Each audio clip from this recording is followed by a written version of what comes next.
G'day, everyone. This is Kyle Smith, and you're listening to the MX Endurance Podcast.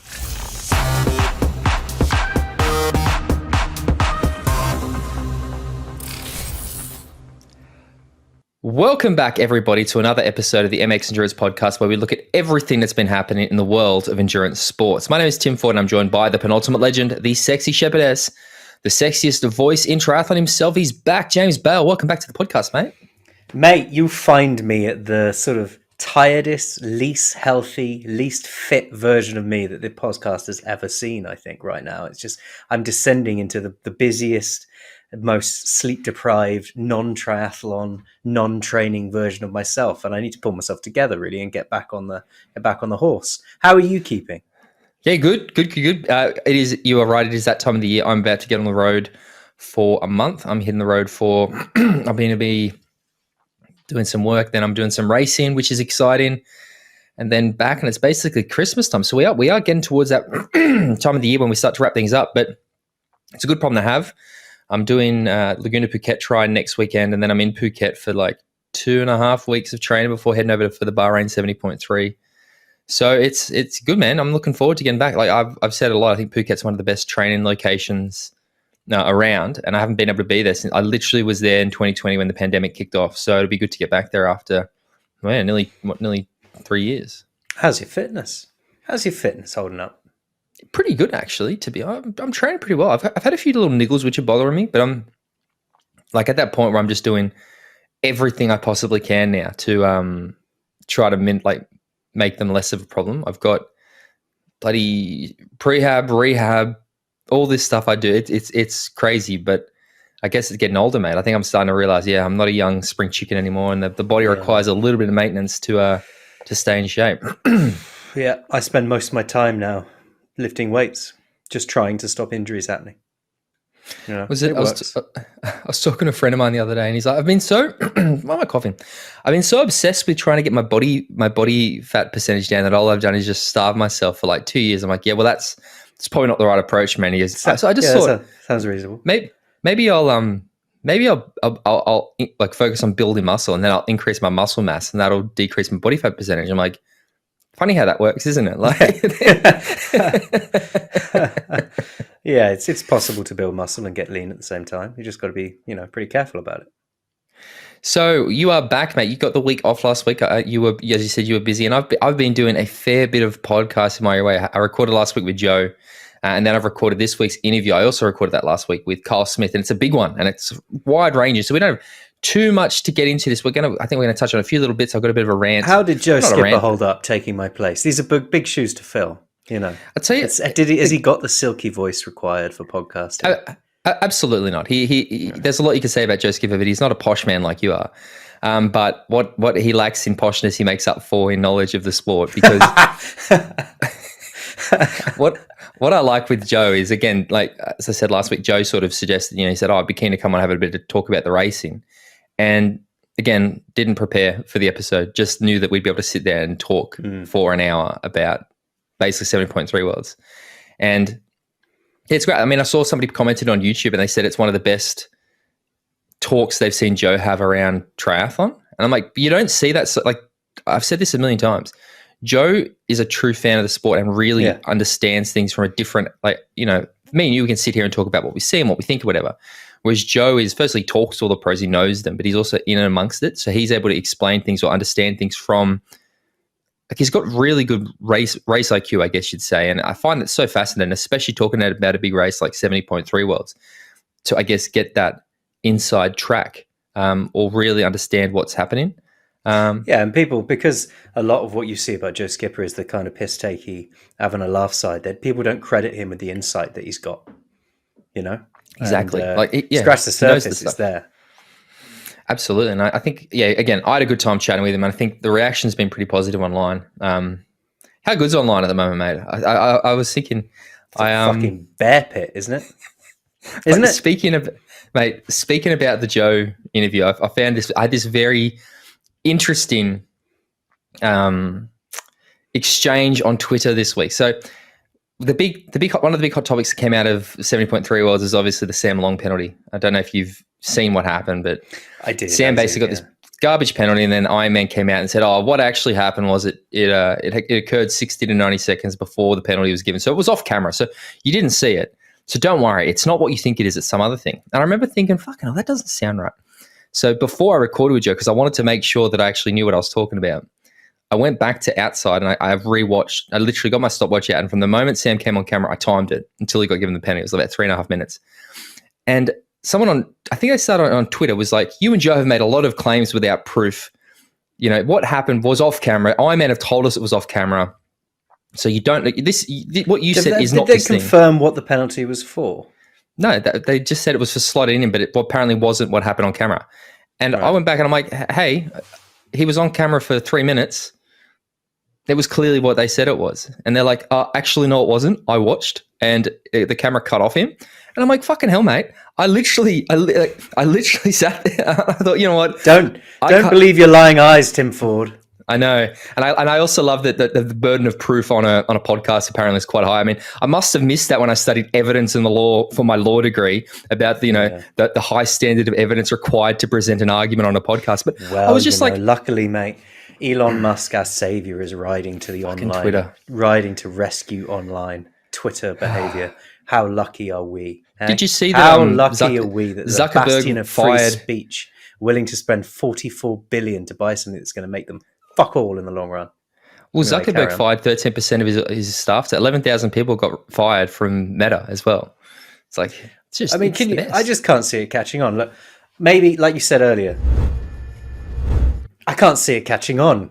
Like you were saying earlier about how we're getting older. Maybe it's just age, mate. Maybe I'm just not into it. But metaverse, coming home from a day at work and just spending your evening wandering around a big fucking computerized room with a load of randomers, it just doesn't do it for me. It's just not a thing, is it? It can't catch on. It can't.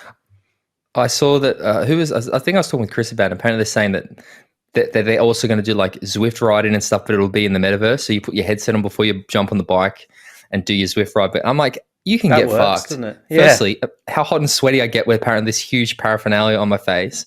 But I've got a headset and I play a few VR games.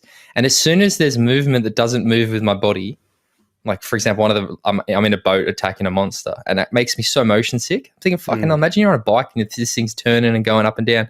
I'd be like projectile vomiting off the side of the bike the whole time. But it's just not a thing. It can't be a thing. Oh man, again, the internet is just, it is a delightful place at the moment. But I mean, I've seen a lot of people. Looks like, yeah. Anyway, what we should say is this podcast is the official podcast of MX Endurance, the world's premier endurance sports community, created by 4-time world champion Chris McCormack. Jimbo, I ask you every week, except when you're not here, and then sometimes when you're not here. But I'll ask you again this week. What's something you like about MX? I think it's the coaching we offer, mate. The high quality, in-depth, long-term coaching that MX Endurance as a platform offers to our members and new members. And it's brilliant to see when people sign up and get involved because, it's not just one expert's knowledge you're accessing, but an entire field of people out there who are willing to help. It's really high quality. Good stuff, mate. Now let's get into, as I said, I got that very long interview with Kyle Smith, and to be honest, there's not that much happening in triathlon that at least I want to talk about, mate. It's wrapping up, isn't it? It's wrapping up. It is. We actually have to start getting ready for the end of year podcast awards too. There's going to be some exciting categories and exciting nominees this year. What did I see actually? Have you seen? I don't know if you've seen the rumbling about this global triathlon award thing, and I got like bombarded with ads and people posting about it and saying nominate and go. So I was like, fuck, all right. So I set up the account, went to nominate or pick my categories, and it's like, oh, voting's closed. I'm like, what the fuck? What? That was a waste of time then. And then of course you can't delete your account. And I was like, oh, whatever. But it's in Nice in January. Are you going to go down to the Global Triathlon Awards, mate? Are you excited about the first I've heard of it was a moment ago that you said it. I haven't heard of it. So, no, I wasn't planning on going down to Nice. But Nice is a very lovely place. Bit slightly warmer in January than it is here in Devon. So maybe I might find myself in that part of the world, Somebody asked me, are you going to go to the Triathlon Awards? And I was like, the what? Like, it's in Nice in January. I'm like, absolutely not. Like, oh, why not? I'm like, I live in Australia. It's too far to go. Like, and the problem with this sport is it would just be the same old faces lining up to pat each other on the back. 100%. You don't get much range in triathlon. it's a traveling circus. I say that, like I go to all these events around the world and I always end up seeing the same people.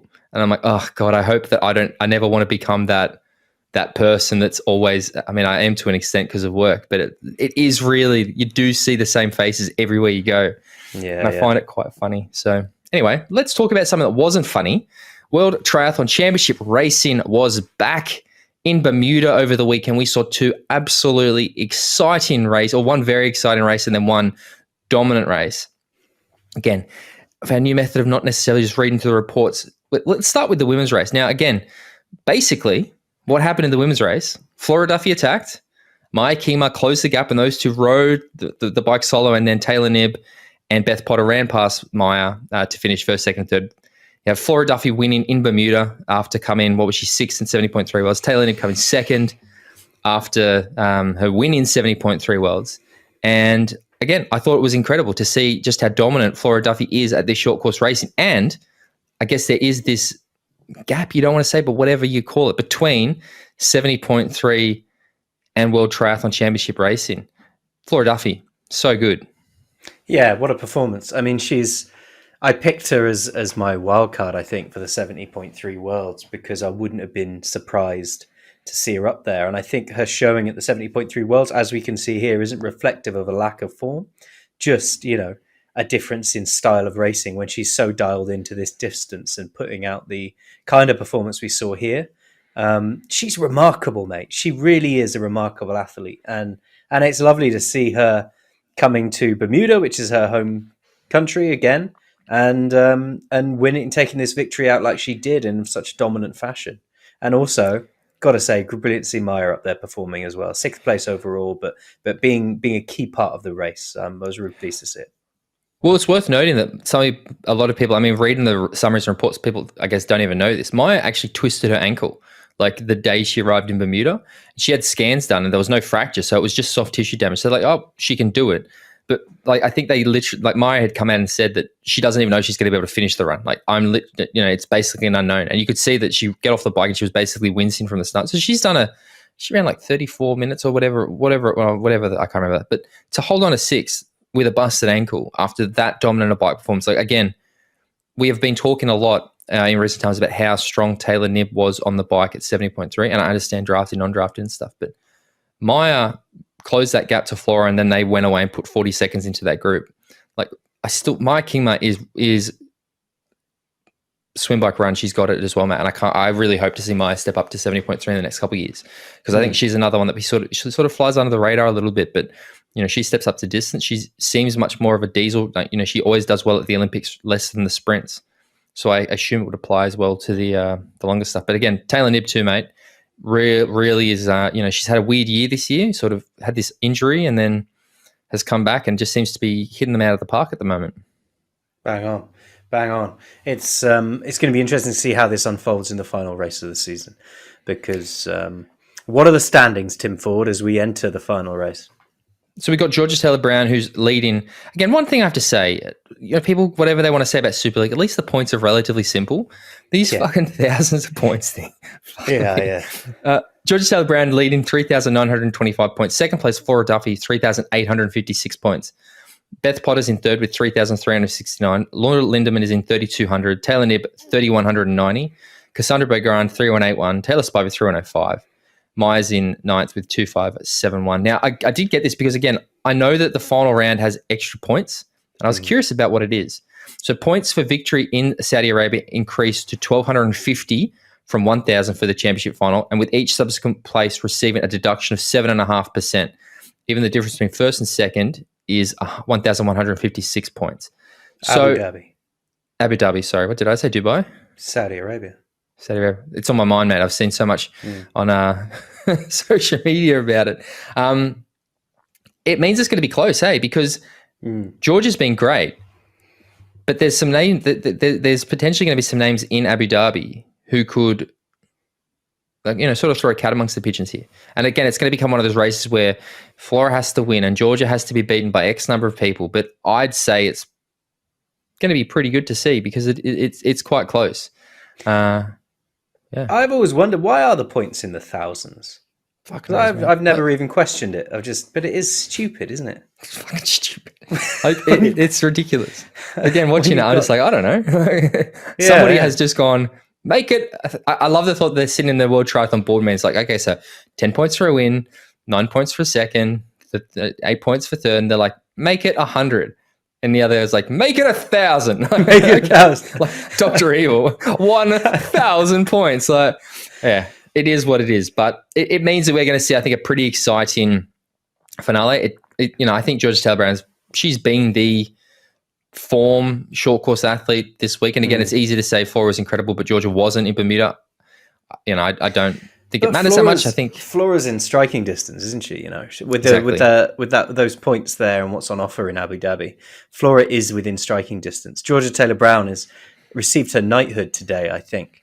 So she's NBA. probably absolutely shit-faced somewhere at the moment, celebrating. So that's got to play into Flora Duffy's hands, hasn't it? She's got a couple of weeks, mate. She's got a couple of weeks. Evening of your knighthood, she's probably snorting Zambuca off a bar somewhere right now. Is that what you do in the UK to celebrate being knighted by the now king? I assume so. I think. It'll never come my way, but I would turn it down. But that's just me. The sexiest voice in triathlon is going to get an MBA for services to the sport at some point, mate. Don't you worry. But I would say no. I would say no to that. I'm not into that sort of thing. Oh, I bloody get it. Just people have to curtsy whenever they look at me. Let's talk about the men's race, though, mate, because the men's race was basically, let's be honest, Vincent Luis all day. Like, I know there was a bit of a group and whatever, but how good was it to see Vincent Luis come back and remind the world just how good he is at this triathlon bloke! thing? I'm a big Vince Luis fan, mate. Always have been, really. He's an exciting, interesting racer, and he's also a really, really good bloke. And the whole Vince Luis good at the super sprint, Luis good at the sprint, not quite as good as he is at the super sprint. Vince Luis doesn't have it for the Olympic distance.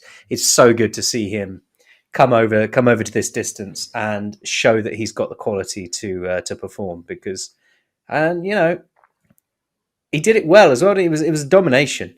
He hasn't had the results or the season or even the backing that he used to have, and it's good to see him back at the top of that podium. Exactly. I mean, you could see that he was clearly emotional at the finish of this race. And I think if you put it into the context of everything that's come up against, he had that injury at the Olympics where he sort of, I think everybody probably went into Tokyo, if it had been in 2020, saying Vince Luis would have won gold. Doesn't happen, gets the little niggle or the injury, doesn't have the race he wants at the Olympics, gets a bronze in the mixed team relay, again, not what he wants, gets injured, comes back, crashes that in that 70.3, gets injured again.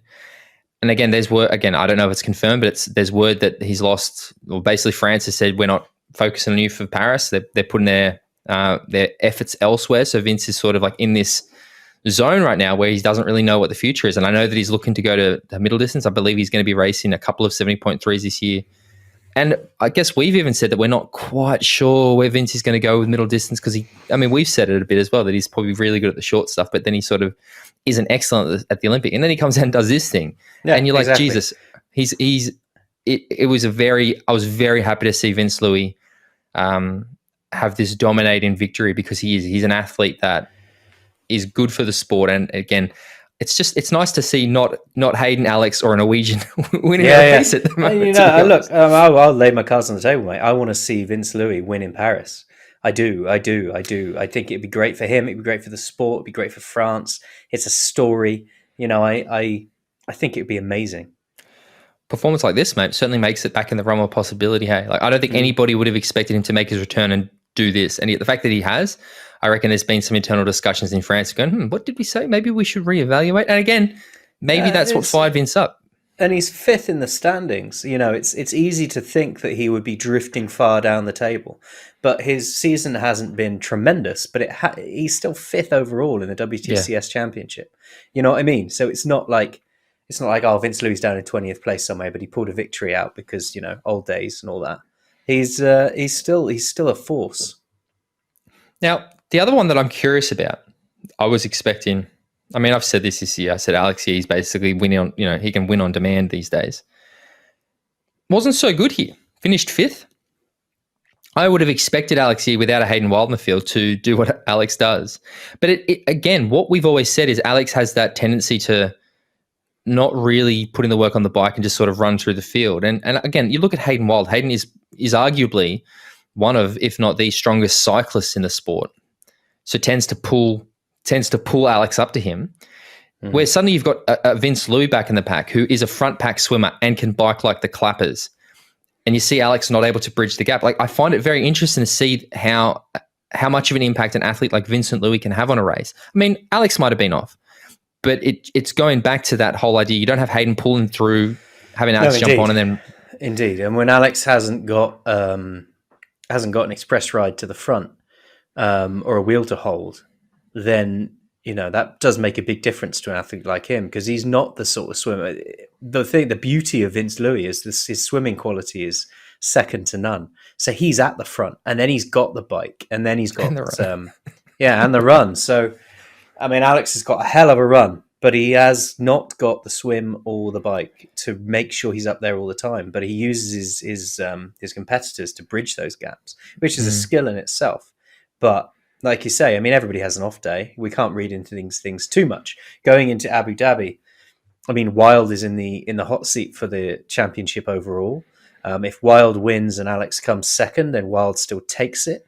But if Yi wins and Wild is in second, then Wild still takes it. But if Wild slips down to third and Yi wins, then Yi will overtake him in the championship. So yeah. I'm told. I'm very excited now about this Abu Dhabi men's race not that I'm not excited about the women's race, but I do think that there's a lot of people who are going into Abu Dhabi with a point to prove. And, Hayden, definitely. Hayden has, he's been leading this season. Basically, he has been the inform athlete, but he's always sort of been in Yi's shadow a little bit. What Yi did to him at the Com Games, and then anytime they've actually raced really a WTCS event together, Alex has had his number. Then you saw Hayden beat him in London in Super League, and you're like, oh, okay, maybe it's not a foregone thing. And then Alex has had this little stumble, but then you've also got Vince Louis. He's going to be going to Abu Dhabi, I guess hungry or motivated. And then the other one that I have to talk about is Tyler Mizlichuk, who is able to compete with these guys. He ran faster than Hayden and Johnny in Neom, and he has had more bad luck this year than I think most triathletes have in their entire career.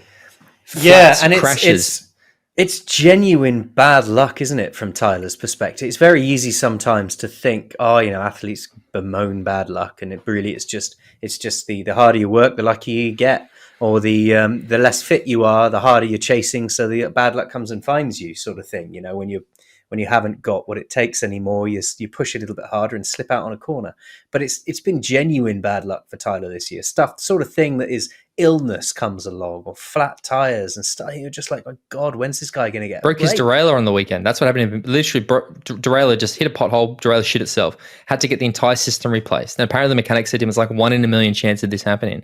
And it just happens to happen in a WTCS like what happened race. to me in St George when I tried to hold your wheel up down that hill. I mean, the difference is that Tyler didn't have somebody like me ahead of him dropping huge watt bombs, and you trying to, he wasn't trying to keep up. So I mean, it's a different. I get it. It's similar, but he didn't have that raw firepower in front of him like I do. And to be honest, I think it was probably the waves off my wheels that probably shattered your rear derailleur, to be honest. But to be honest, probably a similar thing. But what I mean to say is that race has a lot of things in it. And the thing that I want to talk about is that those two Norwegian boys, Christian and Gustav, both top 10 finishes. Christian in 6th place, Gustav in 9th place after the year they've had. It's mental. Holy fucking shit, mate. I was just like, how the fuck? Running 30 minutes or 31 minutes off the bike, off a hard bike. It's unbelievable. Like, it is mind-blowing. And again, you give them another couple of weeks to get ready for Abu Dhabi. They're two guys who I could see being amongst it. Like, that Abu Dhabi race is going to have, 5 or 6 people. Again, Vasco Velas has been great. Yella Gaines has been great. Some real firepower in that field.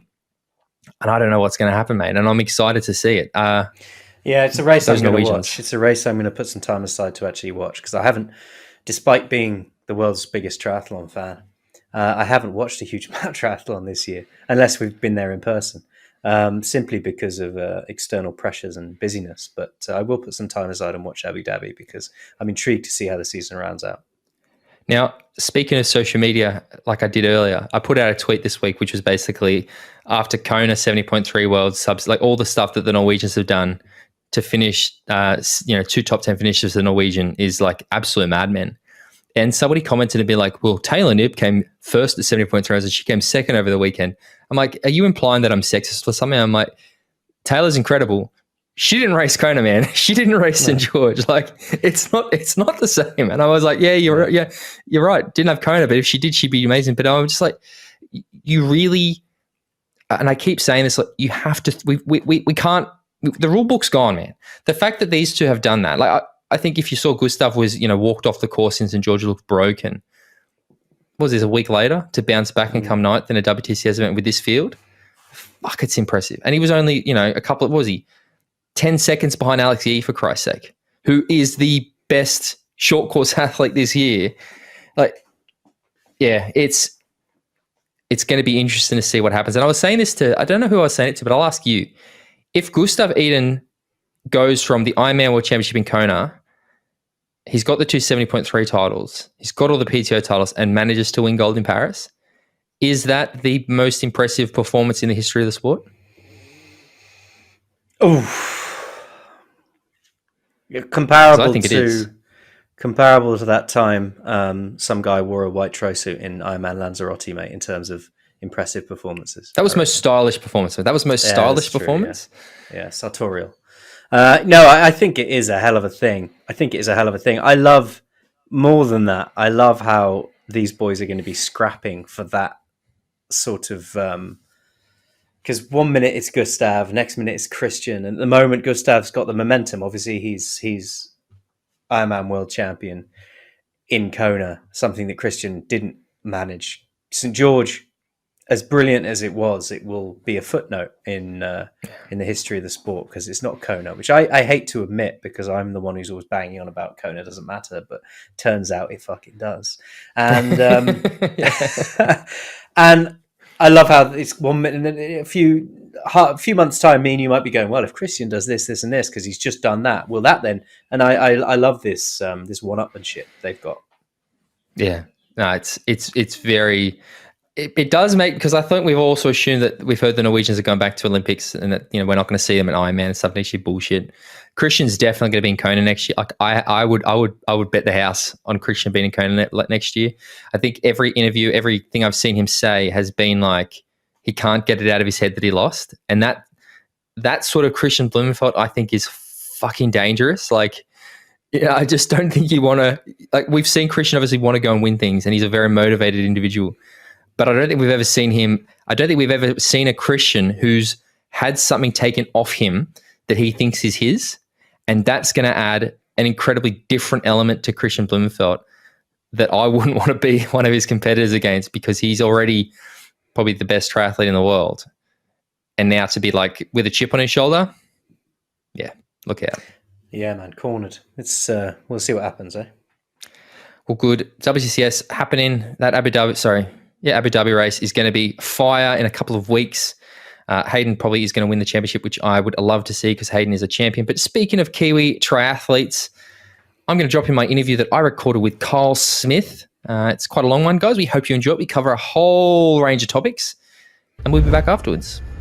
All right, ladies and gentlemen, I have been joined by my second favorite Kiwi triathlete, Kyle Smith. Now, Kyle, I was going to tell this story. I was saving the story because I was thinking about how I first became aware of Kyle Smith as a triathlete, because I've been following your career for, I think, basically since you started long course. And it was because we have a mutual friend, my favorite Kiwi triathlete, Hayden Wild. And I remember Hayden went to race Taupo 70.3. And I was thinking, fuck, Hayden, like I say, you're going to, mate, once you get up to the middle distance, I know you've done a few before, but I'm like, you're going to roast this thing, mate. Like, he was getting ready to try to qualify for Worlds, and I'm tracking the race, and I'm like, Hayden came third. Who the fuck beat Hayden Wild? And it was Kyle Smith. And I said to Hayden, I'm like, what the hell? He's like, no, Kyle, excellent athlete. Like, he's red hot. So, mate, thank you for joining us. You are absolutely a red hot triathlete. Welcome to the podcast. Thanks for joining. Yeah, long time listener, first time appearance, I guess.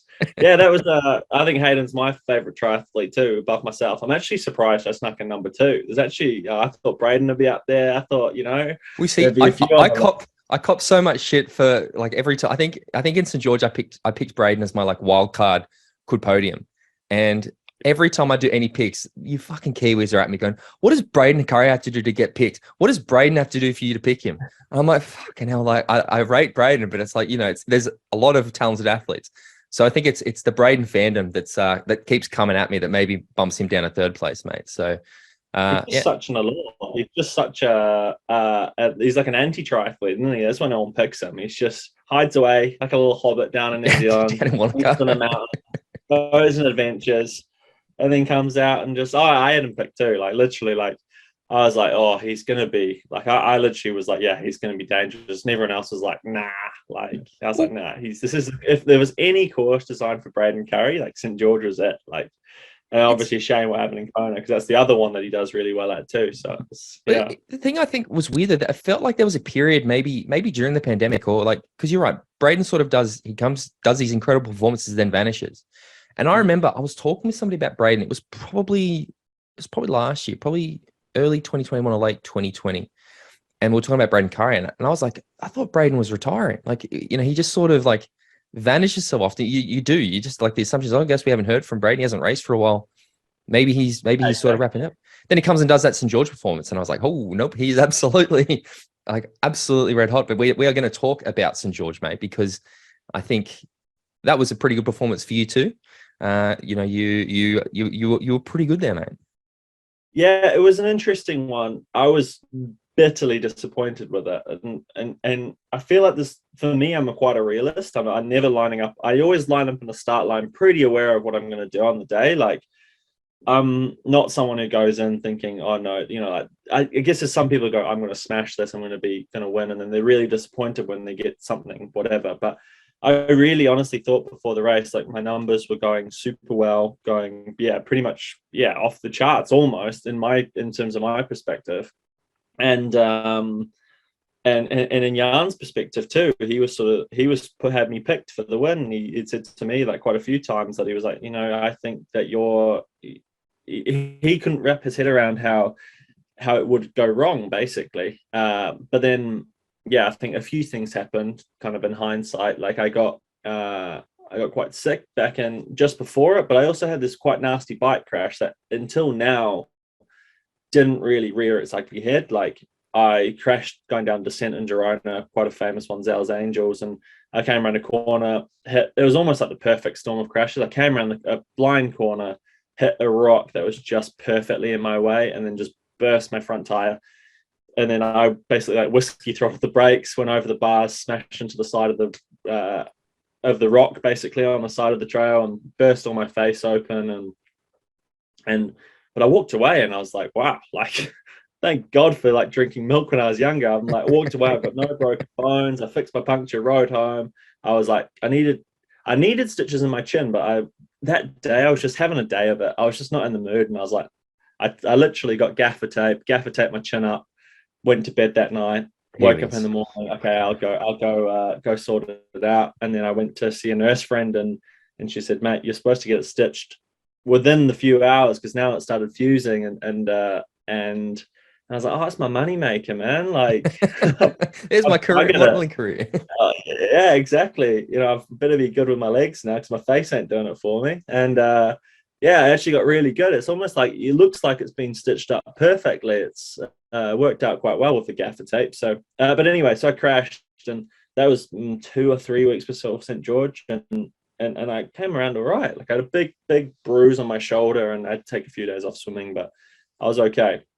And then actually in St. George, like the race was kind of like I actually found it. I was so fit that what I was feeling horrible on the day. Like my numbers were feeling quite low compared to what I thought I was going to do, and I was really struggling with my breathing, and then obviously like I at the end of the run I capitulated and ended up barely kind of running for the last 10k, but again I was still stoked. I was really stoked to come home with 11th in my first worlds, and I guess kind of like being first off the bike and kind of taking it to the race for that first part was quite a good belief in me, and then that was that, and I could sort of think, no, now I'm pretty motivated. Like I didn't have the race that I know I'm capable of, so I've still got it in me. So then 2 weeks later I raced the challenge champs, and that was another weird one. It was quite a weird sort of race, I was again struggling with my breathing, and for some reason my body just had a full shutdown on the bike. It ended up coming back around, but it was another weird one. And then just all season, really, like, I guess we'll get onto that, but yeah, all season just had this lingering thing, which is what I've obviously got now. What I'm obviously, we might touch on it soon, but kind of the issues that I'm facing now and what I'm working through. Well, before we get to the issues, because the thing I find, I guess, kind of fascinating, or not fascinating, but different about your story is how you sort of ended up in long course. Because I know that wasn't really, I mean, my understanding is you weren't even really planning on, like, Ironman was sort of well down the line for you. And you know, maybe tell us a little bit about how or why you ended up in long course, or why you even ended up on that start line in St. George.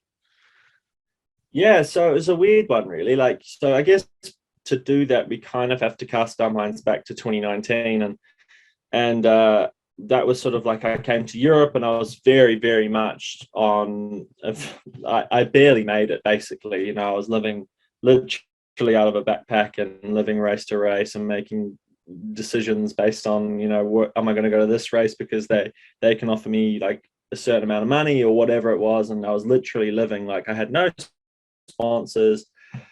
ITU pay checks aren't massive, so it was kind of like one of those, and I had pretty up and down year, just chasing, you know, flying here, there, and everywhere to try and go to races, and I had a pretty rough year, really, after the strong year that I had in 2018, and then I sort of had a okay world champs. I was 11th at under 23 worlds, which isn't setting the world alight. I can appreciate that, but our carding policy that year was to get carded or to get funded by Triathlon New Zealand was top 10, and I was in 8th until a couple hundred meters to go, and I basically got sort of sprinted at the finish for top 10. But yeah, and then basically I got, from that race, I got dropped by Triathlon New Zealand, and it was like, well, I sort of did quite well here, and but in hindsight now, at the time it felt really harsh. I was like, that was quite unjust, I guess, but at the time I can absolutely understand it in retrospect, going, they had no money. They wanted to pay athletes, but they're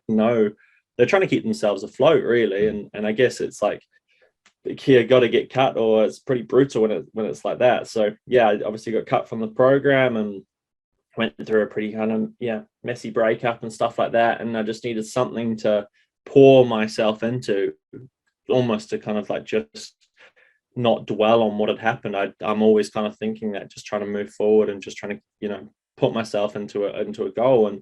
And Taupo 70.3 was the next race on the thing, and Taupo being my hometown, I thought it's a perfect fit. So I raced 70.3 and was fortunate enough to have a really good day and take the win there, and that was sort of like the start of my long course journey, I guess. And then obviously that year I won Tauranga half too. I think maybe that was the year that I met you, pre-pandemic. And I won that one too, and another course record, and I was like, oh wow, I'm actually like, maybe I'm quite fit to do this long distance stuff. And then kind of like went down that long distance rabbit hole, and then the following year, after COVID, obviously, started racing the more New Zealand things, and I won the Rotorua half and they basically assembled all the New Zealand pros together, and I won that by, I think, 5 minutes or something. And that was sort of like, okay, cool, this is maybe my drawing, is long distance triathlon. And then that's what I kept doing. And then it got to the point where I was there was Ironman New Zealand around the corner, and I'd done maybe 5 or 6 races already in the 2020, 2021 season in New Zealand. And there was Ironman New Zealand on the calendar. And I thought, well, it's in my hometown, so I don't know if I'm going to head to Europe yet. Like, I don't know if I'll go back, you know, onto a building site or head to Europe. I don't know what I'm going to do. And I raced Ironman New Zealand and had a fun day, actually. Like, obviously hometown, I quite enjoyed it. It was sort of my friends and family were kind of the volunteers of the race, and it was really cool. And that year, and then I managed to get the Kona quali from that race. And Kona's always been a pretty glittering, shining beacon for me in triathlon. So I thought, yeah, let's do it. Let's go all in. Let's go to Europe. Let's, you know, race a circuit and race Kona. And obviously Kona being postponed to St. George, and so I raced, kind of like, then started training with Jan and stuff at the end of 2021, getting ready for St. George, and then basically raced St. George, and then got the Kona quali again. And I thought, well, it's still a shining beacon for me, so got to go to Kona. And then obviously, just managed to barely manage to kind of get to the start line this year. But it was quite a, I guess, fulfilling thing to get to Ironman. But I never ever planned to go and race Ironman as early as I did. Actually, my plan was to try and make Tokyo Olympics for ITU, but circumstance and I guess finances more than anything dictated that I went to long course, and I guess I wasn't ready to go to Ironman as early as I was. Don't think my physiology at the moment was quite suited for it. I feel like I'm quite a big engine, but not very efficient. Like a 1920s race car or something, like haven't quite dialed the efficiency down. I'm just, I've got a big engine, so it's quite suited for the half and the Olympic stuff for now. So I definitely Ironman is still my shining beacon, but I guess I wasn't ready to go into it so early. I kind of, I guess, stumbled into it. It's interesting because if you look at the traditional pathway to the sport, and again, Jan's a shining example of this, you go through the youth program, junior development, ITU, race ITU until you either slow down or you start getting beaten. And then you sort of step up to long course because it's like, oh, that's all that left. But I think in the recent maybe 3 years or 2 or 3 years, I think we've seen that narrative completely change, to be honest. There's athletes like yourself. We've got Magnus Ditlev. We've got the crazy Norwegian boys, Sam Laidlow's, this younger generation who's, I mean, you're probably a bit of an exception because you have gone through the World Triathlon ITU short course route to a point. But I think it's really interesting to see, especially looking at Kona this year, the fact that we had so many of these young guys on debut doing things different. Like, I said, I think we have to almost throw that rule book out a little bit now. Like, does that, the fact that you and your peers now are sort of rewriting the pathway to the sport, does it make you go, yeah, okay, this was the right decision to make? Yeah, for sure. I think there's like quite a few prongs to it. Like I probably wouldn't put myself in that same category as sort of like Magnus and Sam Laidlow and those guys. I feel like they were almost always destined to go to Ironman. But I guess maybe from a young age, their physiology sort of like Sam Laidlow did his first Ironman at 18. Like he raced a few French Grand Prix when he was younger and then realized that he wasn't kind of adapt to that and then decided to go do Ironman. And I guess, it's kind of like the pathway that the Tour de France used to take was sort of they'd maybe start on the track or they'd start doing whatever it was. And then they kind of like be at the peak of the Tour de France career at 32, 33, 35 or whatever. But now, obviously, it's gone quite young. I think there's quite a few things that have happened as a few people sort of showed that it was possible at the start. Like, it used to be a traditional pathway, so no one in their wildest dreams would have figured to do an Ironman at 17. But I feel like as more people started doing it, then the belief that, oh wow, then we can do that. And also as well, like the younger guys in the last few years that have been doing well at the Tour de France, your Egan Bernals, your Tadej Pogacars, your Vingegaards, all those guys, I think of like as a physiological standpoint, have sort of like, oh wow, you don't have to be 35 to be mature in this. And I guess like the science is at the same time grown as well to make that possible for the younger guys. It's just following a regimen to basically get more efficient, whereas I feel like in the past that was less developed. So the efficiency for Ironman came through years of just racing and training for Ironman. But now obviously they're just training in that way, and the research is just, especially led by the Norwegians, is just getting more and more in depth. It's more and more public. And I feel like what was pretty, I guess, backroom or secret maybe 3 years ago is now just in the public domain for everyone to see. And I feel like, there's so many examples of guys that are just going and basically creating these massive diesel engines. Magnus, Sam, obviously the Norwegian boys, they're a little bit special, the Norwegian boys, because they're mixing up with both. But yeah, for sure. And so that's quite interesting for me. And that's quite exciting too for me, because I really feel like I kind of at some point fit into that category of just making an engine more efficient through sort of science and manipulation and stuff like that, which I guess being quite a raw guy and only kind of coming into the sport, almost stumbling into the sport when it wasn't almost planned. It was kind of maybe something that I should have taken a more scientific or a more calculated approach to, but you can only do what you can do, and that's definitely what I've learned my lesson of to take into that next chapter. I find it fascinating. You sort of, you differentiate yourself a little bit from those guys, because there's a tall, multiple world champion elephant in the room that sort of comes up whenever we talk about, Kyle Smith these days and when his training, that you train with a bit, Jan Frodeno, obviously. Now I think I've heard a lot. I've heard chats you've had with other people about how that came about. I'm not so interested in that story anymore. I'm more fascinated about, for you as you said, as a younger guy who's sort of new to the long course, suddenly training with arguably the greatest of all time. What's that like from a mental point of view? Like, what sort of impact does that have on you in self-belief? Is there like day one rocking up, doubting yourself? Like, what's the mental aspect of training with, Jan Frodeno? What's that like? It was actually almost the opposite to that. It was quite like I had this hunch that I was, I dare to say talented, because it comes from quite an egotistical kind of point of view. But I guess I have an engine that I had a hunch that was quite well, hence, winning Taupo 70.3. And that was literally off a 4-week training program. I was on break and decided to, jump back into and do 4 weeks. And so I guess I thought I had this sort of natural engine that was quite big, and that kind of was proof and testing that we did kind of in my earlier years and stuff like that. But there was this massive downbeat that I had with kind of, I don't want to say downtrodden because that sounds victimizing, but, being dropped by the program, I felt mistreated in the program. I felt pretty undervalued. And so like you start to believe that, you get told that maybe you get dropped, or not told directly, but inferred that you're not good enough, and without the support that you get behind you and stuff like that. So then, I was kind of doing it alone and with no reference point.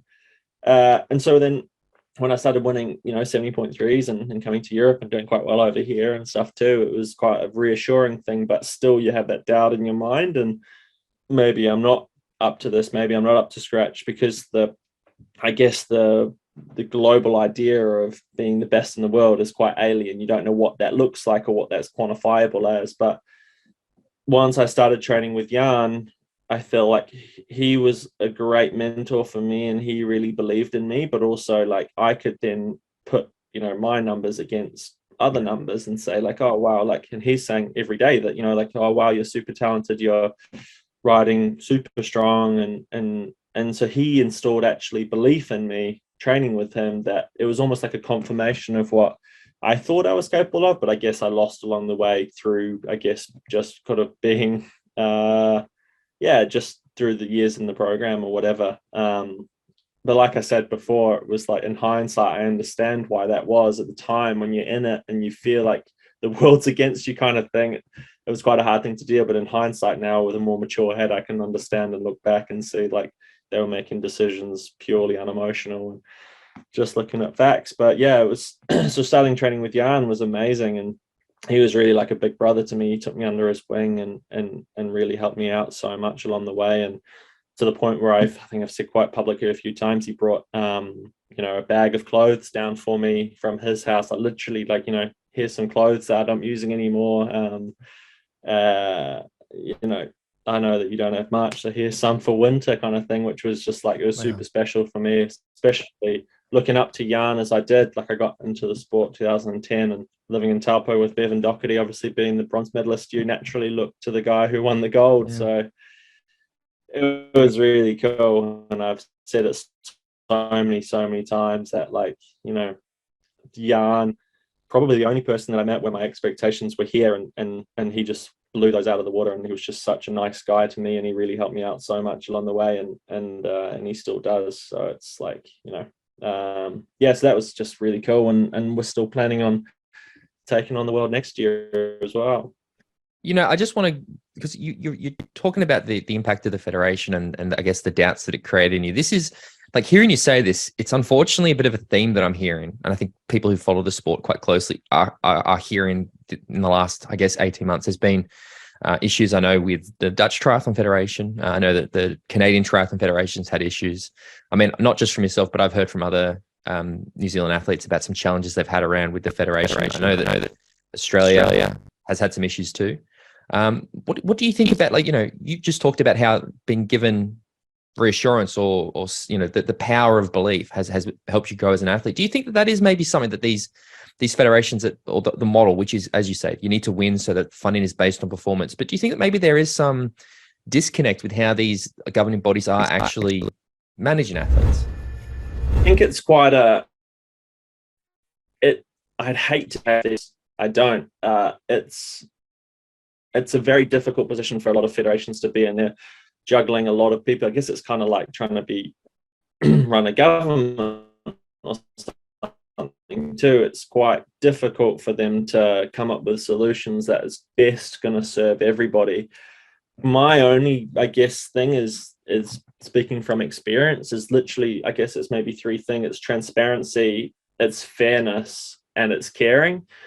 And I think with those three things, you can do not much wrong. I feel like in the efforts to, I guess, protect feelings or protect, whatever it is, or to protect having hard conversations or whatever it was, there was a lot of miscommunication. There was a lot of kind of like, you fill in the blanks yourself, you're whatever. For me, you're being dropped, you're being sorry, we're not funding you next year, you fill in the blanks. Whereas if they just explained to me that there's a budget issue, there's whatever it was, then that's fine. And it was kind of like a fairness thing. And I think it's quite a human condition to be treated fair. Like if you start treating anyone unfair, then there's actually a pretty interesting study with chimps about feeding one a banana is quite happy, and you feed the other one two bananas, and suddenly the one banana chimp becomes really irate because he's been treated unfairly. And it's quite like that. Like if you just treat everyone with the same black and white, make policies black and white, so you know exactly what you have to do, and if you don't make those, you know why you haven't made those, and it's not up to someone to make a personal decision on. With the Dutch stuff, that's obviously a little bit more tricky, because that, by the sounds of things, without going into too much detail, I guess, was quite an abusive, that was on another level, that was not just unfairness, and that was actually mistreatment and abuse, and it's not okay in any world, and that should be sort of, I guess, punished, or whatever it is, that should be taken really seriously. And obviously there's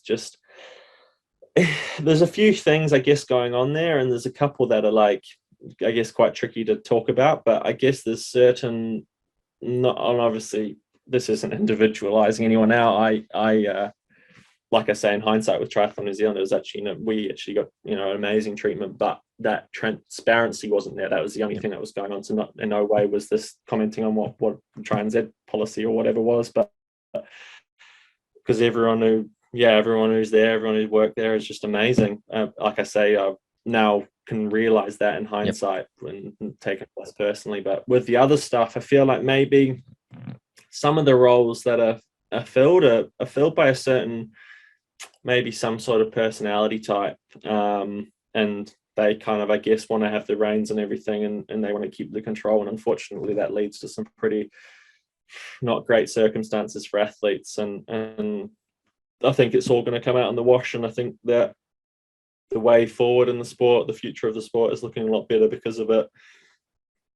Like with, we've had kind of like, a lot of discussions as athletes internally, and now with the freedoms, and also as well, like, I guess from a personal standpoint now, it's not so reliant on, with everything that's going on in the world of triathlon. It's in such an amazing place with so many opportunities, so many avenues to pay rent or survive at the end of the day, is what I guess a lot of us are trying to do. And with so many avenues, with PTO, with Super League, with with Ironman, with Challenge, with Xterra, with all of these companies that are doing just amazing things, I feel like the sport is becoming so much less reliant on national bodies. And so then triathletes, because at the end of the day, if you think about Maslow's hierarchy of needs, for anyone who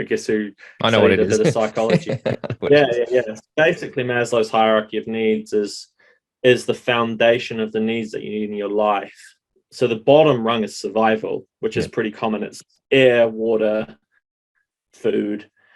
And then I guess when you get into that, it's being able to pay rent. It's basically surviving. It's your basic global income. And in triathlon, there's a lot of that. There's a lot of, if you're unstable in any way, it's quite hard to then build up the pyramid. So your base of your pyramid, if that's unstable, if you don't have a stable income, if maybe you don't have parents that can fund your triathlon career or whatever, like, personally, that was my story. And so it's quite hard when you don't know if you're going to be able to pay rent, or you don't know if you're going to be able to eat food next week. It's quite hard then to build on top of that. And I feel like just creating an environment now with the PTO, with all these avenues, so many avenues to become a professional triathlete and to live comfortably is, I guess, the wrong word, but not in fear of stable. Have a stable not being life. able to I pay think rent. And so stability is stable, exactly.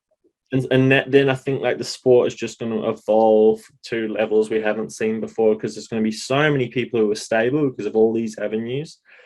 And the next step to that is then obviously being able to, perfect your performance, create a team around you, all those kind of, like, I dare say luxury things. I'm going to say performance things that, getting a massage, getting physio treatment, eating the right nutrition, all of those things that, and then on top of that, then maybe investing money into, your lactase strips or whatever, which is going to cost you a lot, or whatever it is, like your testing or whatever. And you can see, like, at the top of the pyramid, I feel like is the Norwegian method, is throwing every dime, nickel and cents at, getting the best out of their performance. And that obviously you can't have that without that base at the bottom. And so which is just an amazing place we're in. And I guess to come full circle, I think athletes are going to become a lot less dependent on, the crumbs at some points that federations are able to offer. And it's not their fault. It's just the matter of the fact that, they don't have a lot of budget to spend, and that's it. So I feel the less reliant they are on the federations, the better athletes, and the sport's just a snowball, I think. Well, I think if you also look at it, like it is almost like the circle we talked about. You just said the full circle, but I also think that if you suddenly have athletes with other options, and it's not just this foregone conclusion where I sometimes feel like the federation's a bit like, we're the federation, you have to do what, you have to follow our thing, where when you have this younger generation of athletes, and again, always exceptional considering that their federation actually allows them to go and do the long stuff and sort of helps them with that. And I mean, we've seen the Danish federation have almost gone, we give up on the Olympics, we're going all in on long course. But I think if you, as you're right, I think that you have athletes with options, suddenly it is going to force the federations to a higher standard, because they obviously still want to do what they do. And if you have these athletes going, I'm not buying into your bullshit, I'm going to go do this, it might actually raise the standard. And I mean, the other thing you're saying about is building the base to then, perfect. I think it also means that we're going to see, again, one of the issues I sort of have with professional triathlon is that the term professional triathlete is a fairly broad term, because there's a lot of people out there. Like, I could technically get a pro card if I really wanted to, and I am absolutely not a pro athlete. But I think that maybe with these methods of support, we're actually able to see who are the true professionals, and you're probably starting to see those lower category of pros not able to, because even with the stability that's coming from something like the PTO, because those people might have said, I balance this, I've only got a full-time job, I'm trying to. It's like, okay, well, now you don't have those problems and your performances aren't there. It almost leaves, like, I think it's going to help to actually really classify the elite athletes that the sport has, which I think is a good thing, because I think that's important, because the higher the level, the more the sport's going to push forward. I mean, we've seen it. Kona this year, perfect example, where we had 10 guys under 8 hours. Yeah, it's insane. I think as well, it's like with that, I am really split down the middle about that too, because I like, in one side, I've raced both sides, right? Like, I've raced in New Zealand where we've had 3 pros on the start line. And I go, if we had, more people being pros, that'd be ideal. But then on the other side, I get exactly what you mean. There's a lot of people, I guess, like flying the pro flag and whatever. And I guess it's like the conversation that you have, and, you know, have you heard of such and such a person? Oh, no. And you feel bad because you haven't heard of them. Oh, they're a pro triathlete. And you're like, oh, okay, like awesome. But I really feel like, yeah, but then at the same time, I really, really like that about triathlon, and that our barrier to entry, or the barrier to the top, isn't insane. Like, there is a pathway, and it's quite a weirdly clear pathway. Like, you can race age group. Like, even I raced age group when I was, 15. I raced Gustav actually in 2013 at age group worlds. And there's like, your race age group, and you kind of like, because you can compare your times. You're racing on the same day, the same race courses as the pros, and you can kind of bridge that gap. I do agree with you saying that I feel like some pro cards need to be a bit more stringent, because I think there was someone in Kona this year I saw that was like, I think I'd DNF, so I can't say anything. But I think I'd gone home, I'd had a shower, I'd gone out for dinner or something, and then I was walking home along Alihi Drive, and there was a pro out there, and someone said to me, like, whatever, I can't remember what it was, but basically, like, bought, I guess, a way into a pro card. And I feel like, and that's a federation's, I guess, issue or something. But I do agree with you we just need more depth.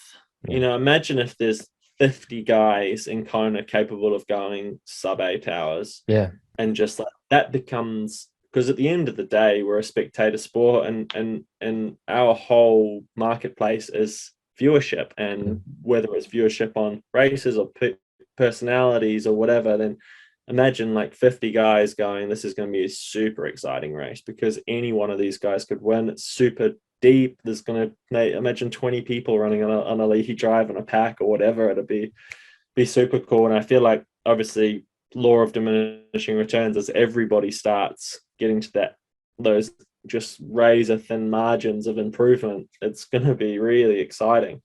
Yeah, no, one of the things I've discussed, I guess, with some people, that I work with, is I'd love to see let's say a 70.3 event. We've seen Martin Van Riel and Christian, do incredible 70.3 times. And I've said what I'd love to see is pick a really fast 70.3 race. And obviously fast racing isn't for everybody, but like super legitimate, super fast course. And instead of it being first place 100,000, second place 70,000, you go, this is the current world record. And for every minute you go under the world record, you get a $10,000, let's say. And yes, there's a 50,000 place for first prize, but suddenly it's not just a case of, well, if I come 10th, the drop-offs, it's still, if I go 10 minutes under that time, I'm going to make $100,000. And suddenly you have the entire field all motivated to break that time. You're going to see a group, because again, what normally happens is you get one or two guys who go off the front, and it becomes a bit of a individual time trial, where I think if there needs to be more incentives for exactly what you say, where we actually have these big groups battling for the win, and naturally pushing each other, because the group was going to ride harder together because they're pacing on each other. The groups together are going to be pushing each other's run, and we're going to see closer racing that's faster. And I think the PTO has that idea, because you look at how their ranking system works. It's always based on best performance, not about placement. It's about how fast you go to the. So I think that they are sort of. It's kind of that method, I guess you'd say. But yeah, like I think that's what's going to actually really start to make this an exciting spectator sport, is when we can work out a way to have that depth where everybody does actually push for the win. Because yeah, you're right. If you had a start list like Kona, and it's like, I mean, this year was pretty good. There was probably 10 people, and I was like, 10 people could win this race. Yeah. Realistically, probably not. It was probably one. But like, I think that's 100% correct. Like, that's what I think is really going to help to push the sport forward and make it more appealing to people to watch. Plus, they need to reverse the running Kona, so you finish on a Leahy. I think that's an absolute must. They need to make that last 10. That needs to happen. Yeah, absolutely. Imagine that. That'd be so cool. That'd be so electric. Instead of going out on the Queen K and sort of no one gets to see it, that'd be super cool. Like, imagine like the pass of Gustav and Sam, but on a Leahy. Exactly. Mate, can you imagine that? It was. Yeah. But let's talk about Kona, because you were there, and I was very excited to see you. You're one of the guys that I was keen to see how they performed, and I was sort of tracking you a little bit, and then you were just gone. So tell us what happened in Kona. Yeah, so I guess like like I said before, I was sort of like I guess sort of struggling a bit all year with something, and I didn't quite know what it was. I got COVID back in March, and pretty standard.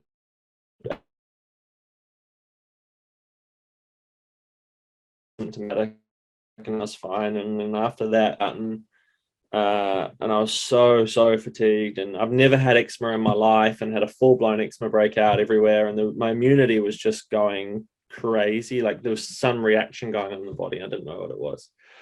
Anyway, I sort of got over that, and I was so fatigued. So I took 2 weeks off or whatever, and just got back into it, and finally kind of kicked the monkey, and got back into some kind of decent shape. And as soon as I got back into some kind of decent shape, I got sick right before Edmonton. I literally, like 10 days out from Edmonton, had 4 days off because I was so sick, and then didn't test positive for COVID or anything. So I was like, I'm okay to fly to Edmonton. I flew to Edmonton. I was feeling horrible, like that mixed in with the, I guess, across the world travel, and Edmonton, I had an okay race. Like I was definitely way down on numbers of what I know that I should have been doing, but that's kind of like, I guess it becomes a common theme all year this year. And like 40-50 watts down on a 70.3, and I was like, okay, it's okay. Like had a pretty horrible one, got 9th, and I was like, okay, but obviously with the PTO, I'm stoked with that. Walking away with 18 grand, I'm like, whoo. And then after that, I got home maybe 4 or 5 days, and I got so sick.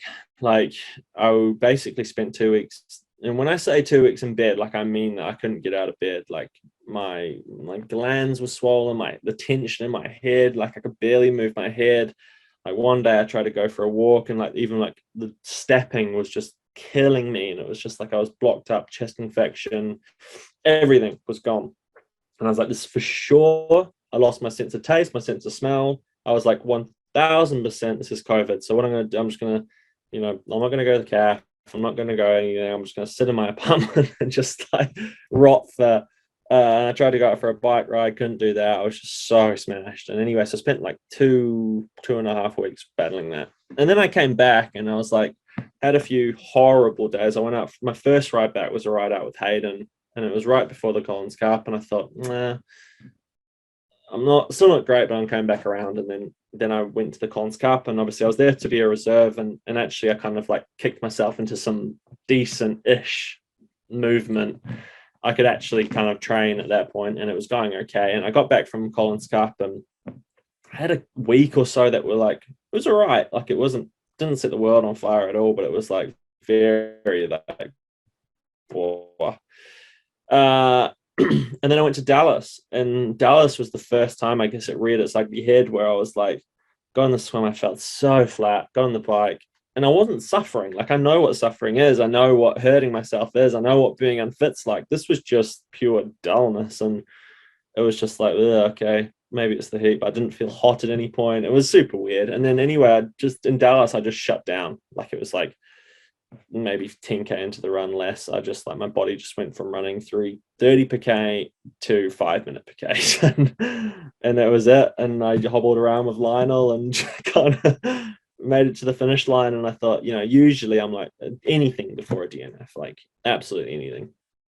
Anyway, then I obviously was like, Kona was all booked and paid for, so I was like, let's just go to Kona, and maybe luck will be on my side. I'll just put my feet up, I'll just recover, and I'll just try and get ready for the race. And that's all I basically did for the 3 weeks before Kona, was just try and freshen up and get ready. And yeah, in the race, like even the swim, like started out, I don't know, I was like, I can't breathe. Like in the swim, like it wasn't hard, but I just could not breathe properly. And got on the bike, and I was like, well, I was okay. I was in the lead group for a bit, but I wasn't. I was hanging. And this has gone from being in St. George, where I was kind of like, being the institutor of the. And then I got to about 100k in, coming back from Harvey, and suddenly I went from riding 300 watts to barely riding 150 watts. Like it was just like another shutdown. My chest got super, super tired again, and I didn't know what was going on. And that was at the point where I kind of hobbled back into town barely, and then I came off the bike, and I thought, there's no way I'm going to, it's actually quite dangerous for me, I guess, maybe to run a marathon right now. I don't know what's going on. And I suspected some kind of viral something or other.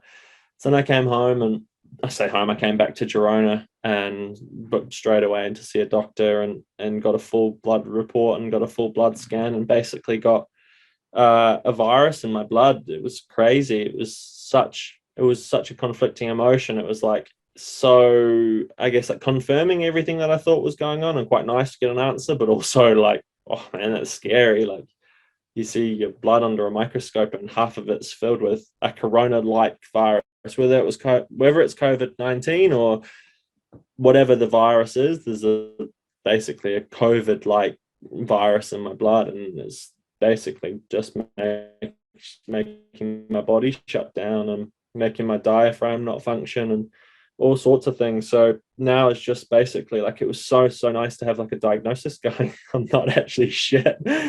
I'm just sick. Like, yeah, so it's quite nice, but also it's quite like, oh man. But yeah, I mean, I've had 2 blood works now done, and both a week apart, and the second one after, just resting and kind of supplementing vitamin C, and my body's making a really, really good recovery on it. So can I ask, because I think one of the things, your story, it's actually, I kind of feel like I went through something similar this year. I had COVID. I got COVID in St. George, got back from COVID, St. George in May, tested positive, and I didn't feel sick or anything, but the only area I struggled post-COVID was swimming. I found it really hard to actually swim. Everything else I was running and riding fine, but every time I swim, I felt shit. My pace was off. It actually wasn't until I was in Girona in that pool. It was probably after like 3 days of swimming. I was like, oh, my pace is back. Finally, I'm hitting the numbers again.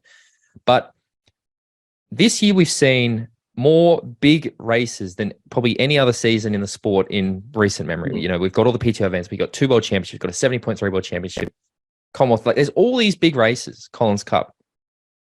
And we've seen athletes, not just yourself, but you've struggled. We saw Braden struggle in Kona. We saw Lionel Sanders struggle in both Dallas and Kona. We saw Alistair get injured. We've seen Jan be injured. We've seen this, like, every big race this year has felt like this. You're excited, and then like all the names start to slowly drop off. I've often wondered, because again, as a fan, you get excited about, God, we've got so many opportunities to watch these guys race together this year. Now we're sort of at the back of the year, and you look and you're like, maybe it's too much, because from what you're sort of saying, it sounds like if you actually had a bit more of a time to actually just recover without having to go to Dallas and then get ready for Kona and get ready for Collins Cup, you maybe would have naturally sort of let it flush your system. Do you think that is maybe a slight problem this year, is that there's been so many big events that a lot of athletes haven't had the opportunity to have that sort of standard year and stay healthy? Yeah, for sure. I think there's like, that is definitely part of it, and it's definitely like the appeal. That's I guess one part an athlete's responsibility too, to prioritize, and I guess not get greedy and try and take it all. But also as well, yeah, for sure, there's like a lot of events that you sort of have to be at, kind of thing, and like, you have, especially this year with the first incarnation of so many things, it's like, wow, you have to be there. And world champs in St. George, quite an interesting one. Like, bearing a few exceptions, there was like, I think there was only 2 or maybe 3 people in the top 10 in the male field that were ended up within even like the top 20 in Kona. Yeah. Like, it was really like, there was Sam Laidlow, there was Christian, and I can't remember who else, but there was a couple. But yeah, it was like, wow, okay, there's guys who did well there, barely did well in Kona, and that's definitely something to do with it, and because the season's just extended so long. But also, I guess with the knowledge now of like recovering from stuff like this, like, it's becoming more and more, but also it's still quite out there. Like, I think I said at the start of the year, like, it feels like it's just the times between when you're not sick is when you have to pick a race. It's like, basically you just have to pick a race when you're healthy and race there. It's quite funny like that. But yeah, I guess for me it was just like you say, getting on top of it, but also, like I said, going back to before, like trying to build my team. If I had sort of like people on my team to sort of pick that up when it was happening, or I guess I use the term let experts be experts, and I'll be the expert of pretty barbaric stuff, just my muscle and my body, I guess. But I guess if I had that team, maybe they would have picked it up a long time ago. But yeah, I kind of, like me being a typical Kiwi and pretty hard ass, just battled through it and just kept banging my head against the wall and hoping that it'd get better, I guess, and never did. So like, it's quite nice now. And obviously, I guess my public service announcement now is like, you know, is if anyone, I guess, wants to reach out or whatever, or I don't know, like, just if it's going like shit, don't keep digging. I mean, one of the things I do, because I think we're going to wrap up pretty soon. I've had you for plenty of time. You talk about being a typical Kiwi. As a nation, New Zealand tends to punch above its weight pretty well in triathlon. You look at, you know, you've had a lot of Olympic success. You look at, you know, Braden and yourself this year in St. George, Hayden dominating Super League, you know, dominating World Triathlon. It'll be interesting to see what happens the next couple of weeks with World Triathlon with him and Alex finally racing each other. But what is it that you guys are doing in New Zealand that makes you literally so much stronger than most other countries with, you're going to consider the size of your population? What is it about New Zealand? Tell me, please, because we need to know in Australia. Australia are pretty good in some of the sports. Not lately, mate. Come on now. Really good at swimming. You guys are really good at swimming, and there's a lot of freaking outdoor 50-meter pools. It's like, it's true. You know, chicken or egg kind of thing. But I think in New Zealand, like, quite a hard ass kind of people. Like, you get kind of like dragged around by your ears a lot, and you know, you got to be out in the paddocks running around bare feet and stuff like that. But also, sport is just such a integral part of our culture, like whether it's rugby or whatever it is. But I think I was only ever at school for like 3 days a week ever, because there's always 2 days a week where I was away at a sport event, or I was away at some kind of camp, or I was away at whatever it was. And that was all school funded. It was all like, you know, okay, I was in the cross country team, the cycling team, the swimming team. I was on everything, like pretty much to get away from school. But it was so encouraged. Whereas I know in the UK, especially, I'm not sure what it's like in Oz, but you know, any time off school to do anything like that is just like, no, you can't do that. Like, you know, sport is an extracurricular thing. It's not like an integral part of the framework. Like, you know, in our school, we have like sports days where, you know, kids were jumping, like, you know, just kids from this in their like school uniform, and just like such a good sporting thing, because they're always outside. Like, I remember every single lunchtime we were doing something at school, whether it was like force back or whether it was tag or rugby or whatever it was, and we're just always active. And I feel like I've been doing that since I was further than I can remember, like all my life, like riding bikes, everything.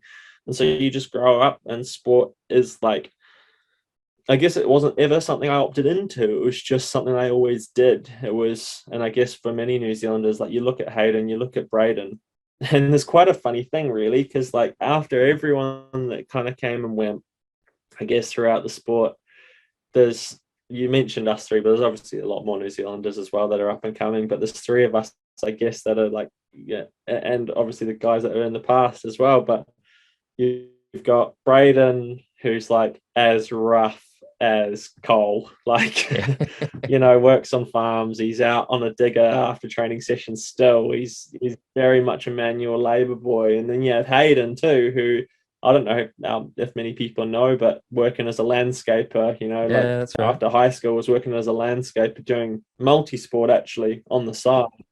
So like literally, like, you know, on a shovel, manual labor, working whatever he was working, training before work and then working all day and then training after work. And then there was me as well, working on a building site and doing the same, you know, like working before work, working on bricklaying and then training after.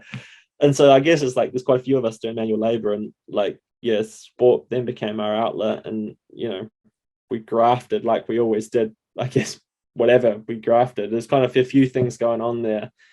And it's quite a good, I dare say, ticket out of New Zealand. It's not that, it's like, you know, it's our way to see the world and stuff as well. And you know, kind of, and we're such a proud people as well, as Aussies are as well. But, you know, we're so proud to fly the Kiwi flag. and it feels like I'm literally, because I feel like we're such a small nation, like you're racing for your best mates and your brothers and your sisters or whatever. You're racing for the community, because you're only ever one in New Zealand. It's quite a common fact that everywhere else is 5 degrees of separation. New Zealand is one. Like, everyone in New Zealand through another person. I always So say, then therefore it works out. yeah, I feel like New Zealand's Everyone- triathlon scene is like the Harry Potter world in the fact that everybody in triathlon in New Zealand knows everybody, because every time I go to any race in New Zealand, it's like I have this like New Zealand triathlon family that I always am so excited to go to New Zealand race, because it's always my mates at the same races, and it's like everybody knows everybody through. It's 100% true about New Zealand.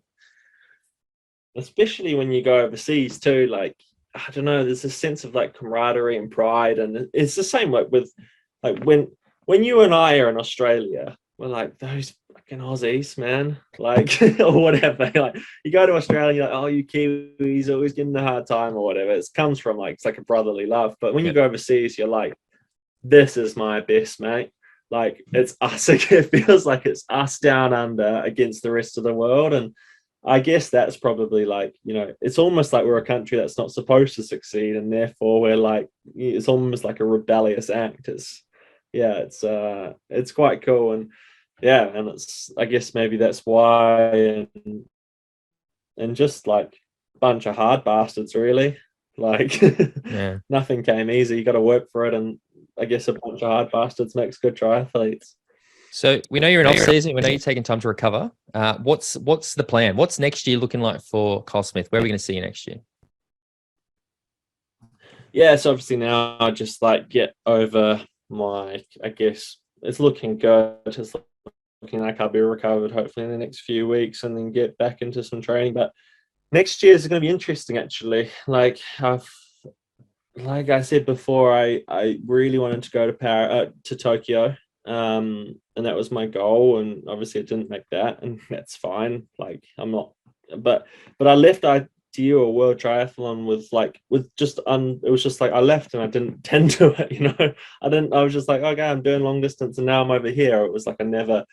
So next year I'm gonna attempt. I'm not gonna say I am, because I think that's arrogant, and I think it's like, quite disrespectful for everyone else who's doing it. But I'm going to attempt to go back to World Triathlon and qualify, attempt to qualify for the Olympics, and then I guess attempt to qualify to get an Olympic medal, I guess is what I could say. So yeah, next year will be 70.3. It'll be PTO distance, and also hopefully I'll race Super League as well. Fantastic. As well as World Triathlon, and sort of like that World Triathlon series to try and get a qualification for Paris. Before then, hopefully doing a Christian and returning to Ironman. He's proven it can be done, hasn't he? He's, like I said, we've thrown out the rule book these days with what you can and can't do. So he's special though. He doesn't abide by the rules of the rest of us.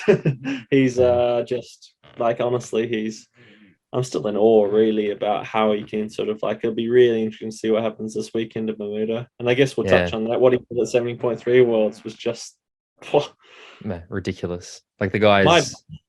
My biggest MVP from 70.3 Worlds was still Ben Canute though. Like, wouldn't have picked him. And again, I would absolutely not have even considered him to be a threat. And then he was so impressive when he ran up to Christian at that point. I was like, fuck, mate, like, go get it. Yeah.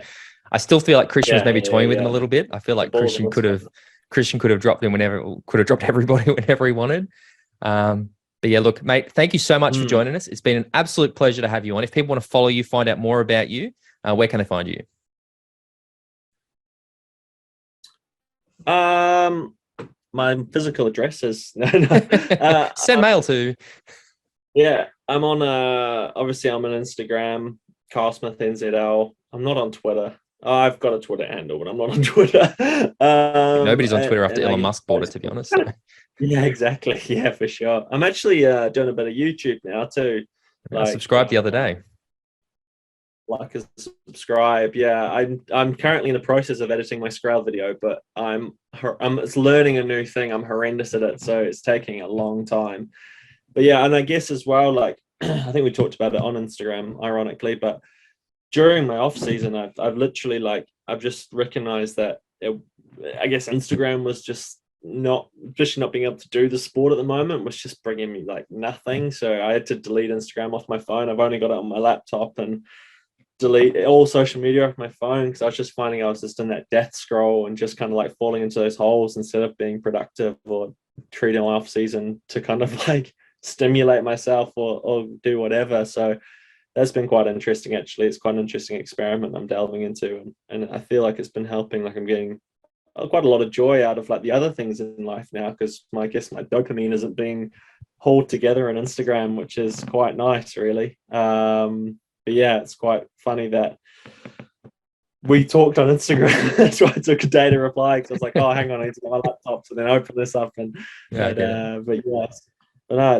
it's quite cool. And if any, I guess I'm trying to like do this experiment. I'll keep you updated. Maybe not on Instagram, but I'll keep you updated on how it's going. And it's quite an interesting experiment I'm playing with myself, trying to rewire my brain to, I guess, find more joy in the smaller things. Well, mate, a pleasure to chat with you. Thank you very much for your time. Talk to you later. Absolutely, man. Thank you so much. Oh, you fucking nailed that one, mate. Great interview. Well done.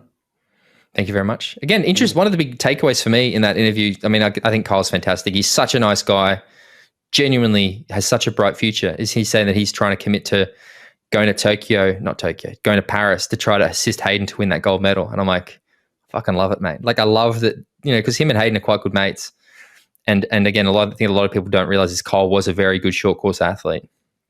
To now, a couple of years removed, have the backing of sponsors and stuff, the ability to go and self-fund himself towards the Olympics, not have to worry about the federation, do the things that he wants to do to try to get there, purely for the purpose of trying to help his friend and teammate win the gold medal. I love that. I love that. That I don't want to sound wanky because you'll give me a hard time, but like that pure pursuit of sport. Like there's something about that I find fantastic. So great guy. Yeah. That's cool. That, mate. If you want to, if you enjoyed that interview, you enjoy this podcast, you want us to do more of this stuff, you want to get access to bonuses, head to mxendurance.com/podcast, where you can sign up for our podcast membership for as little as $3.40 a month or $10 a month if you go month to month. No better time to do it. It's the start of the month. You get all 30 episodes we've got in the archive. They're all pretty evergreen. So you can listen to that, sign up for 1 month if you like, get all the bonuses and then leave. I said this with Chris. We are literally about to announce significant changes to the community and what we offer and all those things, all good. But there's a good time to get involved. mxendurance.com/podcast. James, if they want to find out other things, where do they need to go? If you want to find out more about MX Endurance, head to mxendurance.com or search MX Endurance on Facebook or at MX Endurance on Twitter or Instagram. If you want to follow me, I'm at bale.james85 on Instagram, or you can follow Tim at tford14 on Instagram. Jump onto iTunes, give the show a review. You can do it on the podcast app. It's super easy and very, very helpful for us. If you like what we're doing, tell a friend, help us grow. If you've got any suggestions, comments, or criticism, send an email to podcast@mxendurance.com. James Bale, a pleasure. It's going to be interesting the next few weeks because I am on the road. God knows what the internet's going to be like. So there'll be podcasts. I just don't know what they'll be yet. But yeah, mate, we'll do it, mate. Pleasure. We'll see it through. Talk to you later. Cheerio.